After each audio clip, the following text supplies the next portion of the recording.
जीवन भर के लिए श्रापित, तिरस्कृत, मनहूस, कलंकित। भारतीय विधवाओं को ऐसे ही शब्दों से पहचाना जाता है।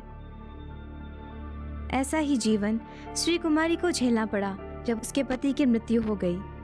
पति को खोते ही उसका सब कुछ खो गया।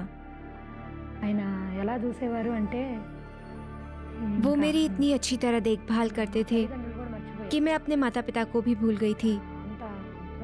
मैं शब्दों में बयान नहीं कर सकती कि मैं कितना सुरक्षित महसूस करती थी। मेरे दोनों बच्चों के साथ साथ वो मेरी देखभाल भी एक बच्चे की तरह समझकर ही करते थे। जब मैं घर आई तो बरामदे के पास ही उनकी लाश रखी थी। उस समय ही मुझे लगा कि मेरी इतनी देखभाल करने वाले मेरे पति अब इस दुनिया में नहीं है। सब अंधेरे में खो गया। मुझे कुछ समझ नहीं आ रहा था। मैं खत्म हो गई थी। मेरी जिंदगी में कुछ बाकी नहीं बचा था। मैं बेहोश हो गई। पति को खोने के बाद उसका अपने परमेश्वर से भी भरोसा उठ गया। वह जीवन के आखिरी मोड़ पर थी।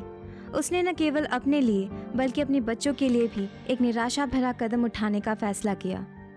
जो मुझे इतना प्यार करते थे, मेरी देखभाल करते थे, मेरी इतनी ज्यादा परवाह करते थे, अब जब वही नहीं है तो जिंदगी बेकार है। तो क्या मैं इन दो बच्चों के साथ जिंदा रह सकती हूँ? क्या मैं इनकी आखिर तक देखभाल कर सकती हूँ? न मेरे पास इतनी शक्ति है, न इतनी निडरता और न ही इतनी अक्ल है। यही सब सोचकर मुझे लगा मुझे मर जाना चाहिए। श्री कुमारी ने जिंदगी खत्म करने का जो फैसला कर लिया था उसे कोई नहीं बदल सकता था। उसका बेटा जो थोड़ा बड़ा था, उसने रो रो कर उससे जिंदगी न खत्म करने की प्रार्थना की। उन दोनों को देखकर मुझे बहुत दुख हुआ। रोते हुए मैंने उनसे कहा कि अगर परमेश्वर है तो वो हमें बचा लेगा। बस तभी सभी कुछ बदल गया। पूरा कमरा रोशनी से भर गया। उस दृश्य को शब्दों में समझाना बहुत मुश्किल है।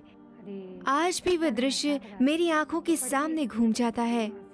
उस रोशनी को मैं बयान नहीं कर सकती। मेरे दिल का दर्द पता नहीं कहाँ गायब हो गया।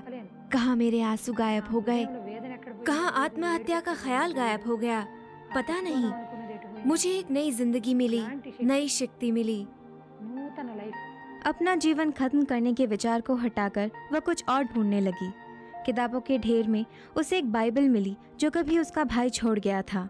जिंदगी में पहली बार उसने बिना सोचे समझे उसे खोला, लेकिन उसे खोलकर उसने जो पाया उससे उसका जीवन बदल गया। मैंने अपनी गोद में रखकर बाइबल खोली तो मेरे सामने जॉन 14वां अध्याय था। धागा वहीं पर था। मेरी नजर उसी समय वहां गई। मेरा दिल भी यही कह रहा था कि अपने दिल को परेशान मत करो, परमेश्वर पर भरोसा रखो। उन वचनों ने मुझे बहुत आराम पहुंचाया। मैं आगे बढ़ती गई। पूरे वचन ने मुझे एक नई जिंदगी दी। उसी समय से बाइबल उसकी नियमित साथी और मार्गदर्शक बन गई। इस नई शक्ति और शांति से श्री कुमारी अब अपने भविष्य को अलग नजरिए से देखने लगी।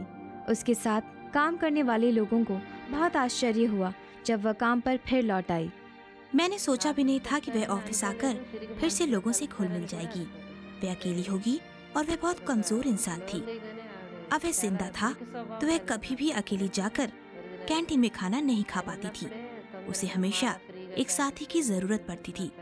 जब उसके पति की मृत्यु हो गई तो मैंने सोचा भी नहीं था कि वह अपने काम पर वापस आ सकेगी। बाइबल से मिल रहे सुकून और आश्वासन से श्री कुमारी का विश्वास बढ़ता गया, लेकिन ये कड़वा सच था कि वह विधवा थी। इसलिए वह बहुत निराश और चिड़चिड़ी हो गई। और फिर एक दिन यशायाह 54 के जरिए परमेश्वर ने मुझसे कहा, घबराओ मत और उन्हें शर्मिंदा भी नहीं होना चाहिए, ना ही घबराना चाहिए। उन्हें शर्मिंदा करना भी नहीं चाहिए। यौवन की शर्मिंदगी को याद भी नहीं करना चाहिए।